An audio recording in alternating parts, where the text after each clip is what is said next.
Hello everyone, welcome to win the Ayurveda classes.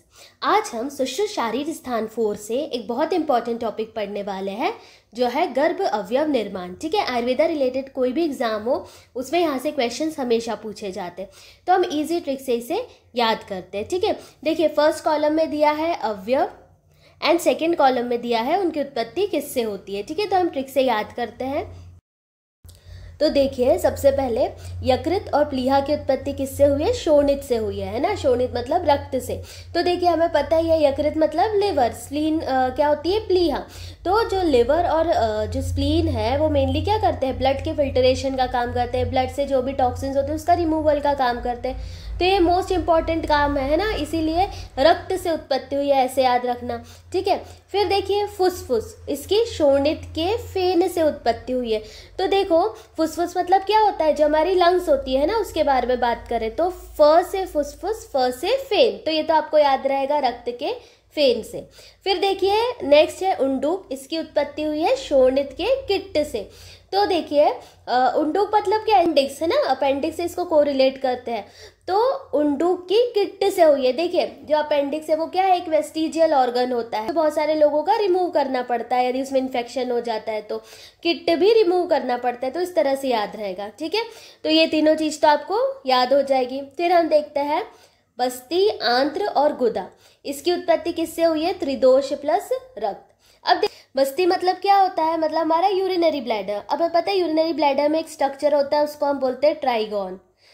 ठीक है, तो ट्राइगोन से त्रिदोष याद रखना, और इसमें क्या फिल्ड है? रक्त भरा हुआ है। ठीक है, तो ट्राइगोन में क्या भरा है? रक्त भरा है, उससे याद रहेगा कि बस्ती। और देखिए आंत्र गुदा भी इसके साथ जोड़ देना, क्योंकि ये लोअर पार्ट पे ही प्रेजेंट होती है ना, इंटेस्टाइन हो गया, फिर एनस हो गया। तो ये सारी चीजें जो है इनकी उत्पत्ति किससे हुई है? त्रिदोष प्लस रक्त से। क्लियर? देन कम्स वृक्क। वृक्क मतलब क्या होता है? हमारी किडनीज। ठीक है, तो इनसे हुई है मेद प्रसाद प्लस रक्त। ठीक है, तो देखो कैसे याद रखेंगे आप। तो जो एमआर होते हैं वो बहुत सारी किडनी के लिए क्या लेके आते हैं? मेडिसिन लेकर आते हैं दिखाने। ठीक है, तो एम से याद रहेगा मेद और आर से याद रहेगा रक्त, है ना। अब देखो एमआर साथ में और क्या देते हैं? कुछ गिफ्ट्स देके जाते हैं, मतलब कुछ प्रसाद देके जाते हैं, इस तरह से याद रखना। तो मेद के प्रसाद भाग प्लस रक्त से बनी है kidneys. Okay, then the next comes जिह्वा। तो जिह्वा के लिए क्या बोला है? पच्यमान, कफ, शोणित और मांससार। ठीक है, यदि आप छोटे बच्चों की जिह्वा देखें तो कुछ व्हाइटिश सी होती है ना, कफ व्हाइट होता है, इस तरह से आप याद रखना है कि पच्यमान कफ। ठीक है, फिर शोणित रेड जिह्वा होती है। ठीक है, और मांससार, जिह्वा क्या है? टंग एक मस्क्यूलर ऑर्गन है, तो मांससार लेकिन याद रखना है। क्लियर? तो पच्यमान, कफ, शोणित और मांससार, इससे किसकी उत्पत्ति हुई है? जिह्वा की। अब देखिए हृदय की उत्पत्ति किससे हुई है? रक्त प्लस कफ के प्रसाद भाग से। अब हमें पता है उसका मेन काम क्या है? जो ब्लड है उसको पूरी बॉडी में पहुंचाना। ठीक है, लेकिन यदि कहीं लेकिन किसी कारण से उसमें ब्लॉकेज आ गया, ब्लॉकेज किसके कारण होगा? कफ के कारण। ठीक है, तो कफ के कारण उसमें ब्लॉकेज हो जाएगा, तो रक्त पूरी बॉडी में नहीं पहुंच पाएगा। ठीक है, तो रक्त इंपॉर्टेंट है, कफ इंपॉर्टेंट नहीं है, तो आपको याद रहेगा कि रक्त और कफ के प्रसाद भाग से किसकी उत्पत्ति हुई है? हृदय की, है ना। फिर आता है वृषण। ठीक है, वृषण की उत्पत्ति हुई है कफ, मांस, रक्त और मेद के सार भाग से। क्लियर? तो देखिए ठीक है, तो जो वृषण है उसकी उत्पत्ति के लिए आपको याद रखना है MMRK।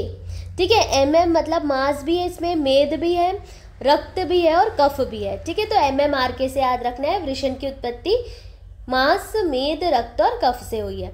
अब देखिए नेक्स्ट क्या बोल रहे हैं वो, सिरा की उत्पत्ति मेद के मृदु पाक से होती है। ठीक है, स्नायु की मेद के खर पाक से। ठीक है, कैसे याद रखेंगे? देखो शिरा, स्नायु, मेद तो हमें याद ही रहेगा, दोनों की मेद से हो रही है, लेकिन सिरा छोटा वर्ड है ना, मृदु। ठीक है, और स्नायु बड़ा सा है ना, खर पाक। ठीक है, इस तरह से याद रखना है। उसके बाद आता है पेशी। तो पित्त युक्त वायु प्लस मांस। ठीक है, देखो पेशी मतलब क्या होता है? मसल्स, तो मांस तो है यहाँ पर। क्लियर? और पी से पित्त याद रखना है, पित्त युक्त वायु। ठीक है, पित्त युक्त वायु प्लस मांस से पेशी की उत्पत्ति होती है। आशय की वात से, और अपरा है ना जो प्लेसेंटा है उसकी आर्तव से उत्पत्ति होती है। क्लियर? अब देखिए कुछ पॉइंट्स और है जो हमें पता होना चाहिए, जैसे वसा शुद्ध मांस का स्नेह है। क्लियर?